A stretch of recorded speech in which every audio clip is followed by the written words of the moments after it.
Welcome to Satish edutech. ఈ వీడియోలో మనము టీపీసీ గ్రూప్ డీలో అడిగినటువంటి ప్రీవియస్ బేసిక్ బిట్స్ డిస్కషన్ చేస్తున్నాం కదా. దాంట్లో భాగంగా ఇది 29th వీడియో. మిగతా వీడియోస్ లింక్ డిస్క్రిప్షన్ లో ఉన్నాయి, అక్కడ నుంచి మీరు చూడొచ్చు అనమాట. అండ్ ఎవరైతే గ్రూప్ డి ప్రిపేర్ అవుతున్నారో వీరొకరికి నేను 15 మాక్ టెస్ట్ సిరీస్ అయితే తీసుకురావడం జరిగింది. దీంట్లో భాగంగా ఒక ఫ్రీ టెస్ట్ అయితే ఇచ్చాను. యాప్ డౌన్లోడ్ చేసుకుని ఫ్రీ టెస్ట్ అయితే రాయండి. నచ్చితే మిగతా టెస్ట్ సిరీస్ తీసుకోండి. టెస్ట్ సిరీస్ కాస్ట్ 160 రూపీస్ ఉంటుంది. దీంట్లో మీకు ఫిజిక్స్ న్యూమరికల్స్ సంబంధించిన పీడిఎఫ్ కూడా నేను ఎక్స్ప్లెనేషన్ తో పాటు ఇవ్వడం జరిగింది అనమాట. అండ్ అదే విధంగా డౌట్ ఉన్నట్లయితే కింద కనబడే నెంబర్ కి వాట్సాప్ మెసేజ్ చేయొచ్చు. గ్రూప్ డి అదే విధంగా ఎన్టీపీసీకి సంబంధించినటువంటి తెలుగు పేపర్స్ కావాలనుకుంటే లింక్ డిస్క్రిప్షన్ లో ఉంది, అక్కడ నుంచి మీరు డౌన్లోడ్ చేసుకోవచ్చు అనమాట. సో ముందుగా ఈ వీడియో స్టార్ట్ చేసినట్లయితే ఫస్ట్ క్వశ్చన్ వచ్చేసి హాఫ్ మోల్ అండ్ 4 మోల్స్ అని చెప్పేసి ఇవ్వడం జరిగింది. కార్బన్ డైఆక్సైడ్ యొక్క మనకు పరమాణు ద్రవ్యరాశి 12 అని ఇవ్వడం జరిగింది. ఆక్సిజన్ కి అయితే 16 అని వాడి ఇవ్వడం జరిగింది. సో మీరు గుర్తుపెట్టుకోకుండా సరిపోతుంది. అండ్ క్వశ్చన్ ఎలా చేద్దాం చూద్దాం. ఫస్ట్ ఏంటంటే 1 mole carbon dioxide is equal to 1 mole carbon dioxide is equal to దేనికి సమానం అవుతుందంటే కార్బన్ డైఆక్సైడ్ యొక్క పరమాణు ద్రవ్యరాశికి సమానం అవుతుంది అనమాట. ఓకేనా. So molecular mass of carbon dioxide సమానం. Molecular mass of carbon dioxide కి సమానం. ఓకేనా. ఏమంటున్నా ఇక్కడ జాగ్రత్తనండి. 1 మోల్ కార్బన్ డైఆక్సైడ్ విలువ మనకి ఏం చెప్పాడు, ఇప్పుడు ఏం కనుక్కోమన్నాడు, 22 గ్రామ్స్ ఆఫ్ కార్బన్ డైఆక్సైడ్ ని మనం ఏం చేయాలి, మోల్స్ లోకి మార్చాలి. సో నేను ఏం చేస్తున్నా, ఫస్ట్ 1 మోల్ కి కనుక్కుంటున్నా. 1 mole carbon dioxide is equal to carbon dioxide అంటే 1 మోల్ కార్బన్ డైఆక్సైడ్ విలువ ఎంత ఉంటుందంటే కార్బన్ డైఆక్సైడ్ యొక్క పరమాణు ద్రవ్యరాశికి సమానంగా ఉంటుంది. సో కార్బన్ డైఆక్సైడ్ యొక్క మాలిక్యులర్ మాస్ లేదా పరమాణు ద్రవ్యరాశి ఎంత అని మనం కనుక్కుందాం. కార్బన్ డైఆక్సైడ్ లో మనకు కార్బన్స్ ఎన్ని ఉన్నాయి, ఒక కార్బన్ 1 ఇంటూ కార్బన్ ద్రవ్యరాశి ప్లస్ 2 ఇంటూ ఆక్సిజన్ ద్రవ్యరాశి మనం రాసుకోవాల్సి ఉంటుంది. ఓకేనా. ఆక్సిజన్ ఇది ఆక్సిజన్. ఓకేనా. ఆక్సిజన్. సో ఒక కార్బన్ యొక్క ద్రవ్యరాశి ఎంత 12, 1 ఇంటూ 12. ఓకేనా. ఆక్సిజన్స్ ఎన్ని ఉన్నాయి, కార్బన్ డైఆక్సైడ్ లో 2 ఉన్నాయి కాబట్టి 2 ఇంటూ 16 అని చెప్పేసి మనం రాసుకుంటాం. That is equal to 12. 1 into 12 అంటే 12 ప్లస్ 12 ఇంటూ 2 ఇంటూ 16 అంటే ఎంత వస్తుంది మనకు 32. మొత్తం కలిపితే ఎంత వస్తుంది 44. అవునా. 44 గ్రామ్స్. ఓకేనా. 44 గ్రామ్స్. ఇప్పుడు 1 mole carbon dioxide is equal to 1 mole carbon dioxide is equal to మనకు 44 గ్రాములకు సమానం. 1 mole carbon dioxide is equal to 44 గ్రాములకు సమానం. కానీ మనకి ఎన్ని గ్రాములు కావాలి, కేవలం 22 గ్రాములకు మాత్రమే కావాలి. అవునా కదా. 22 గ్రాములకు కావాలి కాబట్టి సో 22 గ్రామ్స్ కార్బన్ డైఆక్సైడ్ కి మాత్రమే కావాలి. కాబట్టి 22 గ్రామ్స్ కార్బన్ డైఆక్సైడ్ రాస్తే ఏం రాస్తాము 44. ఓకే. 1/44 ఇంటూ 22 అని రాస్తాం. అవునా. 1/44 ఇంటూ 22. ఎందుకు 1/44? 44 1 మోల్ ఈక్వల్ టు 44 గ్రాములు. ఓకేనా. 1 గ్రామ్ ఈక్వల్ టు ఏమైతుంది, 1 గ్రామ్ ఈక్వల్ టు 1/44 మోల్ అవుతుంది. 1/44 మోల్ 1/44 మోల్ అవ్వడం జరుగుతుంది. మనకి ఏం కావాలి, 22 గ్రామ్స్ కావాలి. 22 గ్రామ్స్ కావాలంటే 1/44 ఇంటూ 22 అని చెప్పేసి మనం రాయడం జరుగుతుంది ఈ విధంగా. ఓకేనా. సో ఇక్కడ క్యాలిక్యులేషన్ చేయండి. 22 ఎక్కం 22 44 అంటే 1/2 మోల్. 1/2 మోల్ రైట్ ఆన్సర్ వచ్చేసి 1/2 మోల్. 1/2 మోల్ అనేటువంటిది రైట్ ఆన్సర్. సో ఇక్కడ దీన్ని మనకు 0.5 మోల్ కూడా ఇస్తారు కొన్నిసార్లు ఆప్షన్లో. 0.5 మోల్ కూడా ఇస్తారు. ఫస్ట్ ఏం చేయాలి, ఏదైనా సరే ఇప్పుడు ఇక్కడ కార్బన్ డైఆక్సైడ్ ఇచ్చాడు, ఇంకొకసారి ఓన్లీ ఆక్సిజన్ ఇవ్వచ్చు. ఒక ఆక్సిజన్ అంటే 22 గ్రాముల ఆక్సిజన్ ని మోల్స్ లో మార్చమని అడిగాడు అనుకోండి. ఫస్ట్ ఏం చేయాలి, ఆ ఆక్సిజన్ యొక్క పరమాణు ద్రవ్యరాశి మాలిక్యులర్ మాస్ కనుక్కోవాలి. ఆ మాలిక్యులర్ మాస్ ని ఏం చేయాలి, మనకు మాలిక్యులర్ మాస్ దేంట్లో వస్తుంది, గ్రామ్స్ లలో వస్తుంది. ఆ గ్రామ్స్ ని మనం మోల్స్ లో కన్వర్ట్ చేయాలి. సో ఫర్ సపోజ్ ఇక్కడ ఎంత వచ్చింది 44 వచ్చింది కదా, 44 గ్రామ్స్ ని మోల్స్ లో కన్వర్ట్ చేయాలి. కాబట్టి 44 grams equal to 1 mole. 1 gram equal to 1/44 mole. 22 grams కాబట్టి 22 grams equal to 1/44 into 22 that is equal to half mole అని చెప్పేసి మనం చెప్పడం జరుగుతుంది. సో ఈ లెక్క మీకు ఆల్రెడీ ఎవరైతే గ్రాండ్ టెస్ట్ రాస్తున్నారో వాళ్ళకు 12th గ్రాండ్ టెస్ట్ లో వస్తుంది. ఓకేనా. 12th గ్రాండ్ టెస్ట్ లో ఈ లెక్క కూడా సేమ్ డిటో ఇదే మోడల్ లెక్క మీకు ఇవ్వడం జరిగింది. Exam point of view important, గుర్తుంచుకోండి. Next, which of the following is an example of good insulator? Glass, aluminium, copper, steel. సరే ఇక్కడ గుడ్ ఇన్సులేటర్. ఇన్సులేటర్ అంటే నిరోధం చూపించేది. అంటే ఇన్సులేటర్ అంటే మనం ఏమంటామంటే విద్యుత్ ని వాహకం చేయనిది అనమాట. విద్యుత్ ని తన గుండా పంపించిన దాన్ని మనం ఇన్సులేటర్ అని పిలుస్తాం అనమాట ఇంగ్లీష్ లో. సో ఇక్కడ గాజు, అల్యూమినియం, కాపర్, స్టీల్ అని ఇచ్చాడు. సో దీంట్లో కరెంట్ ప్రవహించకుండా చేసేది ఏది, గాజు. రైట్ ఆన్సర్ వచ్చేసి glass. Good insulator is glass. ఓకేనా. So next, mount Dhupgarh is highest point in Satpura range is located. Sir Dhupgarh అనేటువంటి పర్వతము సాత్పురా శ్రేణిలో అతిపెద్ద పర్వతము. ఇది ఏ రాష్ట్రంలో ఉంది అని అడిగాడు. ఏ రాష్ట్రంలో ఉంది అంటే మధ్యప్రదేశ్ లో ఉంది. నేను ఆల్రెడీ మీకు ఇంత ముందుకు మీరు ఆల్రెడీ గ్రాండ్ టెస్ట్ రాసే వాళ్ళు అయితే మీకు ఆల్రెడీ 3rd గ్రాండ్ టెస్ట్ లో లేదా 4th గ్రాండ్ టెస్ట్ లో ఇచ్చాను ఈ క్వశ్చన్. ఒక పక్క ధూప్గర్ నీలగిరిలో దొడబెట్ట అండ్ ఎవరెస్ట్ ఇండియాలో కాంచన్జంగా అండ్ ఇంకొక ఆరవల్లిలో ఒక పర్వతాన్ని ఇచ్చి వీటిని జతపరచమని అయితే నేను అడగడం జరిగింది. ఒకసారి చూసుకోండి. రిలేటెడ్ బిట్స్ అయితే మీరు చదువుకుంటుండాలి. ఇక్కడ ఇంపార్టెంట్ పాయింట్ ఏంటంటే ధూప్గర్ అనేటువంటిది సాత్పురా రేంజ్ లో హైయెస్ట్ పీక్. ఓకేనా. Highest mount. అండ్ ఇది ఎక్కడ ఉందంటే మధ్యప్రదేశ్. ఎగ్జామ్ లో ఏమడుగుతారంటే సాత్పురా శ్రేణిలో అతిపెద్ద పర్వతం ఏది అని అడగొచ్చు. అడిగితే ఏంది మౌంట్ ధూప్గర్ అనేది గుర్తుంచుకోండి. అలా అని అడగొచ్చు. ఎక్కడ ఉందంటే మధ్యప్రదేశ్లో ఉందని కూడా చెప్పడానికి రెడీగా ఉండాలి. India does not share land partner with.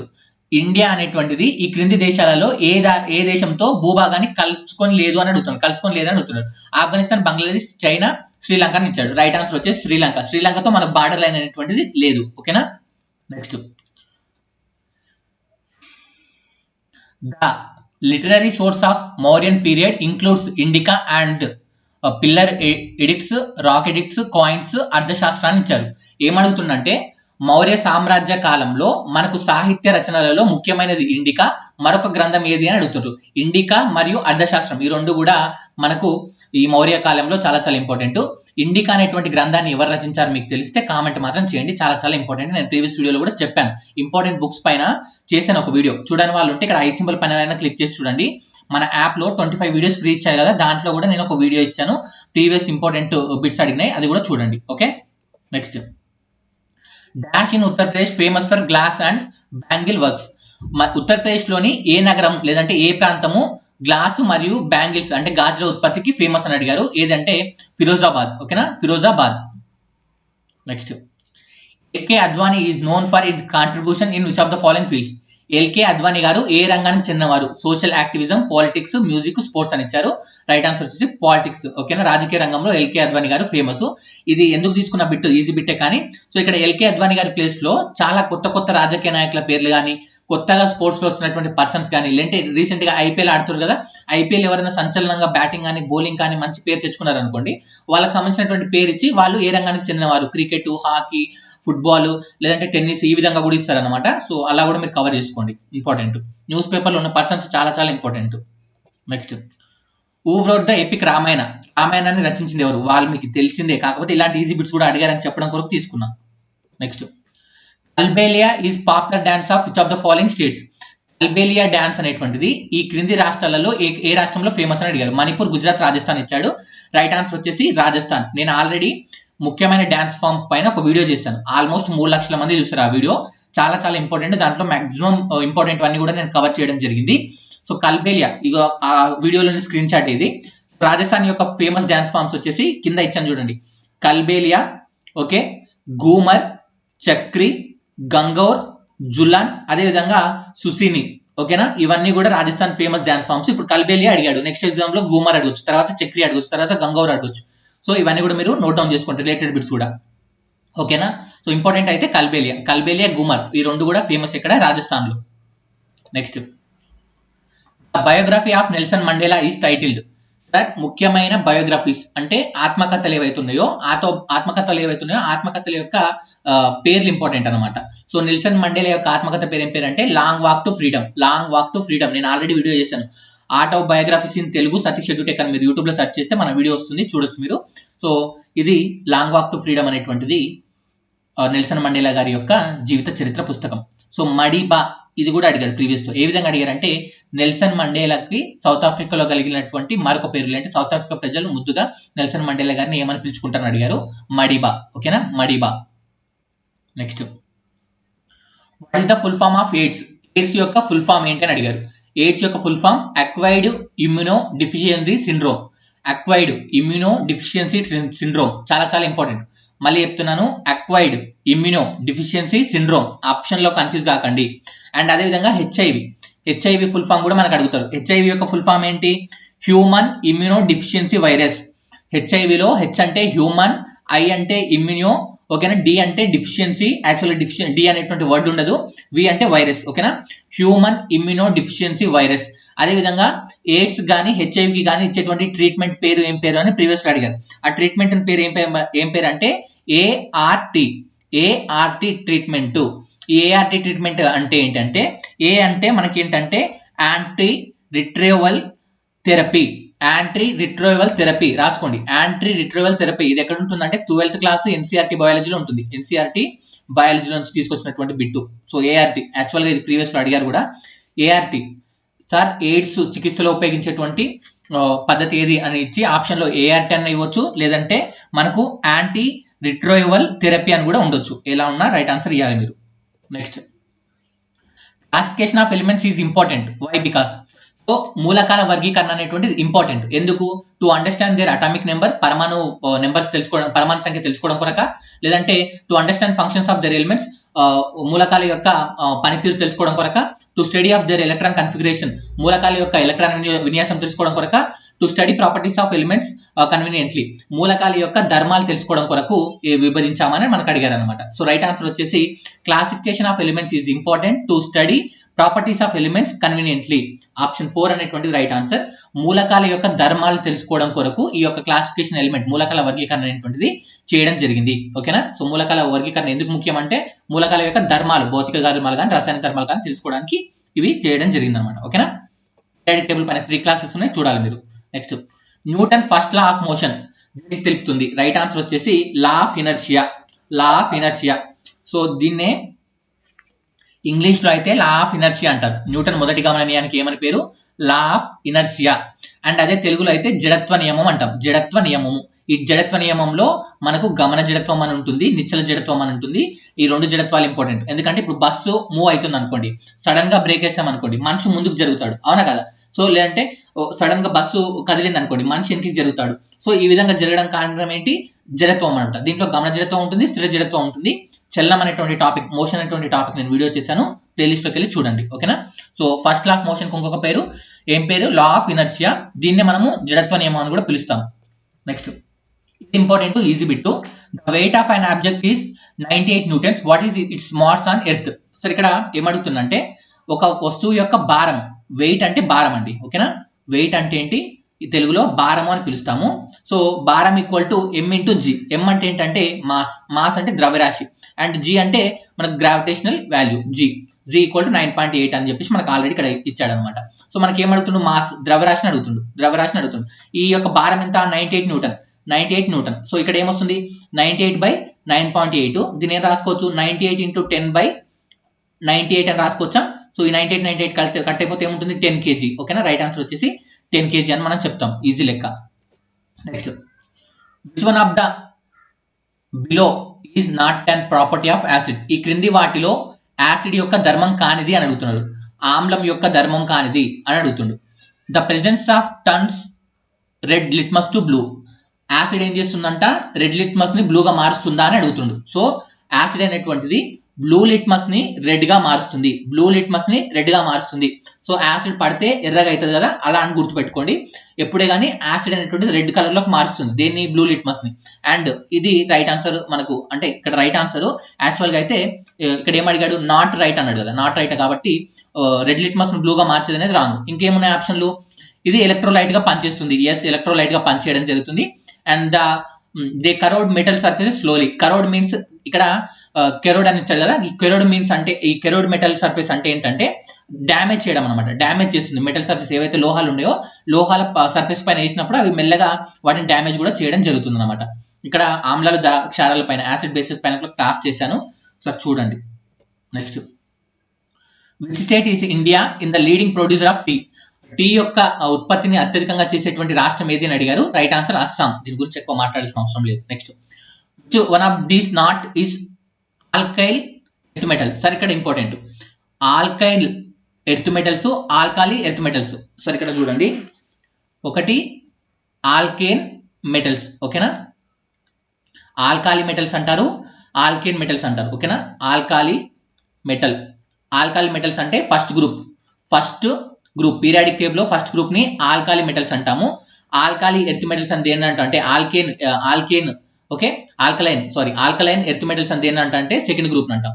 Alkaline earth metals అంటే ఏంటంటే సెకండ్ గ్రూప్ అంటాం. తెలుగులో అయితే దీన్ని క్షార లోహాలు అంటాం. ఫస్ట్ గ్రూప్ ని క్షార లోహాలు అని పిలుస్తాము. సెకండ్ గ్రూప్ ని అయితే క్షార మృత్తిక లోహాలు అని పిలుస్తాం. ఓకేనా? ఆల్కలైన్ ఎర్త్ మెటల్స్ అనేటువంటి సెకండ్ గ్రూప్ మూలకాలు. ఇక్కడ ఏమడుగుతుండు? ఈ క్రింది వాటిలో సెకండ్ గ్రూప్ మూలకం కానిది అడుగుతుంది. సెకండ్ గ్రూప్ మూలకం కానిది ఏంది? పొటాషియం. సో సెకండ్ గ్రూప్ మూలకం కానిది కావాలంటే మీకు ఫస్ట్ సెకండ్ గ్రూప్ లో ఉన్న మూలకాలు తెలియాలి. ఏమేమి ఉంటాయి దీంట్లో? సెకండ్ గ్రూప్ లో మనకి ఏముంటాయి? Beryllium, okay, magnesium, next calcium, next strontium, okay, next barium and radium. ఓకేనా? రేడియం. రేడియం. సెకండ్ గ్రూప్ లో ఏమేమి ఉంటాయి? Beryllium, magnesium, calcium, strontium, barium, radium. ఇవన్నీ కూడా సెకండ్ గ్రూప్ మూలకాలు. దీటినే మనము ఆల్కలైన్ ఎర్త్ మెటల్స్ అంటాము. అదే విధంగా దీన్నే క్షార మృత్తిక లోహాలను కూడా పిలుస్తాము. ఇక్కడ మనకు కానిది అన్నాడు కాబట్టి పొటాషియం అనేటువంటిది మనకు కాదు. సో బెరిలియం, మెగ్నీషియం, కాల్షియం ఈ మూడు కూడా మనకు ఆల్కలైన్ ఎర్త్ మెటల్స్ అని చెప్పేసి మనం పిలవడం జరుగుతుంది అనమాట. ఓకేనా. Next chemical formula plaster of Paris. Plaster of Paris యొక్క కెమికల్ ఫార్ములా అడిగాడు. చాలా జాగ్రత్తగా చూడండి. ఇక్కడ calcium sulphate half H2O, CaSO4 half H2O ఉంది, CaSO4 2H2O ఉంది. CaSO4 హాఫ్ H2O ఇస్తే ఇది ప్లాస్టర్ ఆఫ్ ప్యారిస్. ఓకేనా. Plaster of Paris, plaster of Paris. ఓకేనా. Plaster of Paris half H2O ఉన్నప్పుడు, కాల్షియం సల్ఫేట్ హాఫ్ H2O ఉంటే ప్లాస్టర్ ఆఫ్ ప్యారిస్. అదే calcium sulphate 2H2O ఉందనుకోండి, దీన్ని మనం జిప్సమ్ అని పిలుస్తాం. జిప్సమ్. ఓకేనా. జిప్సమ్. కాల్షియం సల్ఫేట్ 2H2O అంటే gypsum, calcium sulphate half H2O అంటే మనము ప్లాస్టర్ ఆఫ్ ప్యారిస్ అని పిలుస్తాం. అదేవిధంగా MgSO4 మెగ్నీషియం సల్ఫేట్ 7H2O ఉంటే, మెగ్నీషియం సల్ఫేట్ 7H2O ఉంటే దీన్ని మనం ఏమంటామంటే ఎప్సమ్.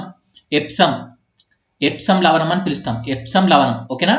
ఓకేనా. ఎప్సమ్ లవణం. సో ఎప్సమ్ లవణం అంటే MgSO4 7H2O, జిప్సమ్ అంటే calcium sulphate 2H2O, plaster of Paris అంటే calcium sulphate plus calcium sulphate 2H2O, FeSO4 7H2O అంటే ఫెర్రస్ సల్ఫేట్ సెప్టాహైడ్రేట్ అని పిలుస్తాం అనమాట. సెప్టాహైడ్రేట్ అని పిలుస్తాం. అది ఇంపార్టెంట్ ఏం కాదు. ఈ మూడు అయితే important. Epsom, gypsum, plaster of Paris formulas are very very important. Okay. Next the prestigious Arjuna award was institution by government of India which of the following year. Arjuna award అనేటువంటిది ఏ సంవత్సరంలో స్థాపించారని అడిగారు. ఏ సంవత్సరంలో? 1961లో.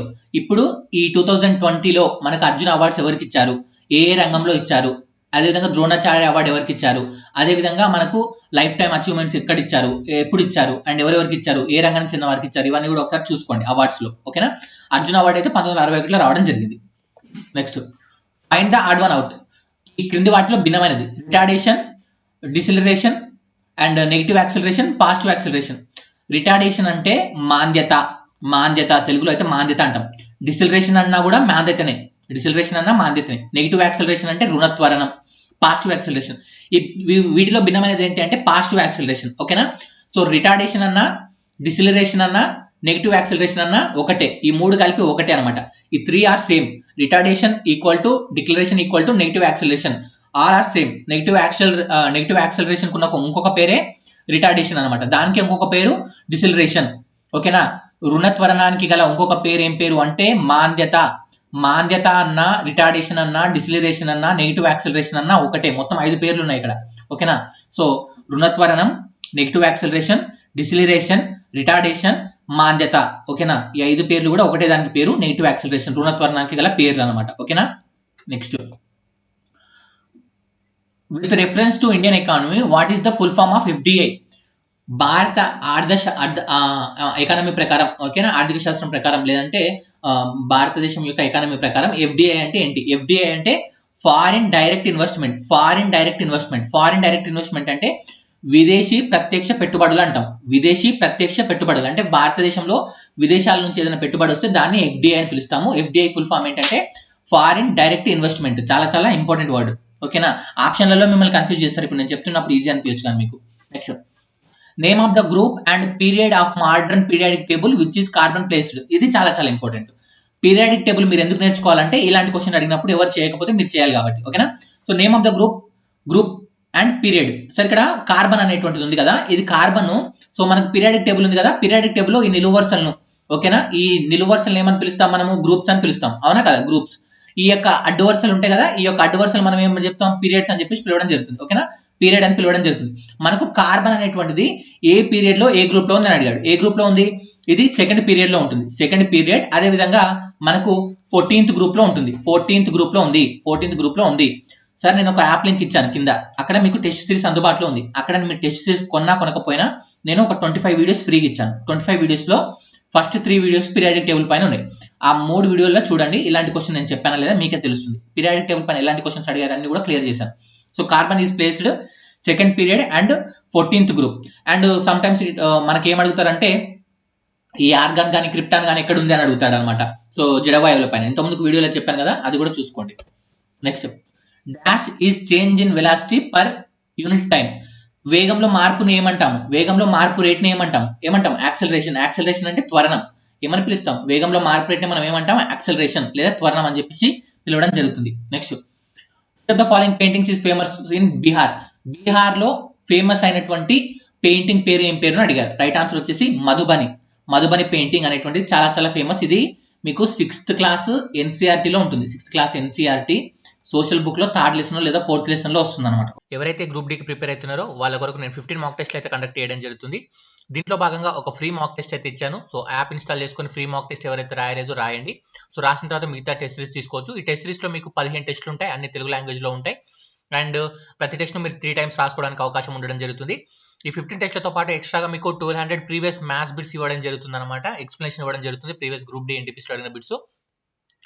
దాంతోపాటు 2000 గ్రూప్ డి ఎన్టీపీసీ జేఈలో అడిగినటువంటి important GSGK bits hand written notes ఇవ్వడం జరుగుతుంది. అండ్ దాంతోపాటు ఎక్స్ట్రాగా 130+ ఫిజిక్స్ న్యూమరికల్స్ మనం ఏవైతే డిస్కషన్ చేసామో 140కి పైగా మనం ఫిజిక్స్ లెక్కలు డిస్కషన్ చేసాం కదా, వాటికి సంబంధించినటువంటి హ్యాండ్ రిటన్ నోట్స్ కూడా మీకు పీడిఎఫ్ రూపంలో ఇవ్వడం జరుగుతుంది. సో ఈ టెస్ట్ సిరీస్ ఇంట్రెస్ట్ ఉన్న క్యాండిడేట్స్ కింద యాప్ ఇన్స్టాల్ చేసుకోండి. మీకు హోమ్ సెక్షన్లో యాప్లో ఫ్రీ టెస్ట్ ఉంటుంది, రాయండి. టెస్ట్ నచ్చితే మీరు టెస్ట్ సిరీస్ తీసుకోవచ్చు. ఇంకా టెస్ట్ సిరీస్ గురించి డౌట్ ఉంటే ఈ కింది నెంబర్కి వాట్సాప్ చేయగలరు.